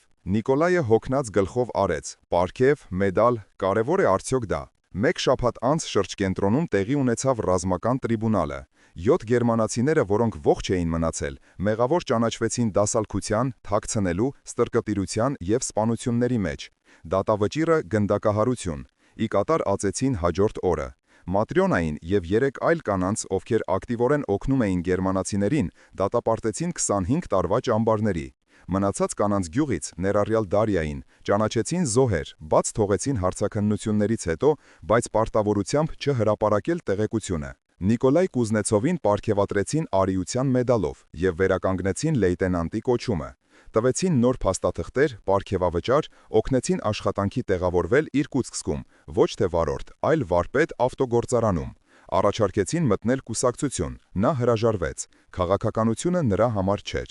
Մյուս գերիներին նույնպես պարգևատրեցին, տվեցին փոխհատուցումներ։ Գրիգորիին ուղարկեցին բուժման հիվանդանոց, 1 ամիս բուժման համար, և նա գնաց դեպի լավացում։ Վասիլին, Իվանը և մյուսները վերադարձան նախկին կյանքերին, բայց նոր հասկացողությամբ, թե որքան փխրուն է այն։ Անցավ 1 տարի։ Նիկոլայ Կուզնեցովը նստած էր այգու նստարանին, նայելով անքարային։ Գետը հոսում էր լայն, հզոր, անկասելի։ Հակառակ ափին, գործարանների ծխնելույզներից ծուխ էր բարձրանում։ Երկիրը կառուցվում էր, վերականգնվում պատերազմից հետո, ապրում։ Կողքին նստեց մի կին, երիտասարդ, պարզ զգեստով, կապոցը ձեռքին։ Նիկոլայ Ստեփանովիչ։ Նա շրջվեց։ Դարյան, նա փոխվել էր, նիհարել, ծերացել, աչքերը դարձել էին ավելի տխուր, բայց դրանցում կար ինչ-որ նոր բան, արժանապատվություն։ Դարյա, դու ինչպե՞ս ես։ Ապրում եմ, աշխատում եմ ֆաբրիկայում որպես կարիչ, քրոջս ամուսնացրի, նա հիմա երեխա ունեցավ։ Նա լռեց, ուզում էր շնորհակալություն հայտնել այն բանի համար, որ հանեց իրենց այնտեղից, այն բանի համար, որ չլքեց։ Նիկոլայը գլխով արեց։ Ես պարզապես անում էի այն, ինչ պարտավոր էի, որպես սպա, որպես մարդ։ Նա մեկնեց նրան կապոցը։ Սա քեզ, կարկանդակ եմ թխել, ուզում էի դե ի նշան երախտագիտության։ Նիկոլայը վերցրեց կապոցը, բացեց։ Կարկանդակ խնձորով, դեռ տաք։ Շնորհակալություն։ Դարյան վեր կացավ պատրաստվելով գնալ, բայց հապաղեց։ Գիտես, ես երբեմն մտածում եմ, եթե չլիներ պատերազմը, եթե չլինեին գերմանացիները, եթե ամեն ինչ լիներ այլ կերպ, գուցե մենք պարզապես ապրեինք խաղաղ, երջանիկ, բայց ստացվեց այնպես, ինչպես ստացվեց։ Ես այլևս չեմ մեղադրում ինձ, ես զոհ էի, ինչպես և դու, պարզապես այլ կերպ։ Դու ճիշտ ես, ցածրաձայն ասաց Նիկոլայը։ Պատերազմը կոտրեց շատ ճակատագրեր, բայց ամենակարևորը մենք ողջ մնացինք և կարող ենք սկսել նորից։ Նա ժպտաց, առաջին անգամ երկար ժամանակ անց ժպտաց իսկական։ Նորից, այո, դա լավ բառ է։ Նա գնաց, լուծվելով զբոսնողների ամբոխի մեջ։ Նիկոլայը երկար նստած էր նայելով գետին, ծնկներին պահելով տաք կարկանդակը։ Ինչ-որտեղ ՆԿՎԴ-ի արխիվներում դրված էր Անտարի հարսնացու գյուղի գործը, գաղտնազերծված, փակված։ Դրա մասին չէին գրում թերթերում, չէին նկարում կինո։ Չափազանց սարսափելի ճշմարտություն, չափազանց անհարմար։ Բայց նրանք, ովքեր անցել էին դրա միջով, հիշում էին և կրում այդ հիշողությունը որպես խաչ, ծանր, բայց և փրկարար։ Նիկոլայը գրպանից հանեց նամակը։ Եկել էր 3 Վասիլիից։ Բարև Նիկոլայ, ողջ եմ ես եղբայր։ Գերմանացիները քշեցին մեզ 2 օր, սեղմեցին ճահճին։ Մենք մտանք տիղմի մեջ, որտեղ ոչ մարդ, ոչ գազան չի անցնի։ Այնտեղ էլ նստեցինք մինչև վիզը ջրի մեջ։ Գերմանացիները վախեցան մտնել ճահճուտ, պտտվեցին եւ գնացին։ Իսկ հետո ձերոնք հասան։ Հիմա ապրում եմ Կրասնոյարսկում, ամուսնացել եմ։ Դու վերադարձրիր մեզ կյանքը։ Առանց քեզ կնեխեինք այնտեղ շղթաների մեջ։ Խոնարհում եւ հավերժ հիշատակ նրանց, ովքեր չապրեցին մինչև այսօրը։ Նիկոլայը ծալեց նամակը, դրեց գրպանը։ Կյանքը շարունակվում էր։ Սարսափելի, ծանր երբեմն, բայց կյանք ազատ, վճարված ալյունով, ցավով, բայց ազնվորեն նվաճված։ Նա վեր կացավ, գնաց այգու ծառուղով։ Արևը թեքվում էր դեպի մայրամուտ, ներկելով անգարան ոսկով։ Ինչ որտեղ խաղում էին երեխաները, ծիծաղում էին սիրահարները, վաճառում էին պաղպաղակ, խաղաղ կյանք։ Այն նույնը, հանուն որի նրանք կռվում էին ռազմաճակատում։ Այն նույնը, որը նա նվաճեց ևս մեկ անգամ տայգայում, այն անիծված գյուղում, որտեղ իշխում էին դավաճաններն ու թշնամիները։ Արդարությունը հաղթանակեց, չարագործները կրեցին պատիժը, անմեղները փրկվեցին։ Իսկ նրա առջևում տարիներ են, աշխատանք, գուցե ընտանիք երբևէ, երեխաներ, թոռներ։ Կյանք իսկական, ազատ։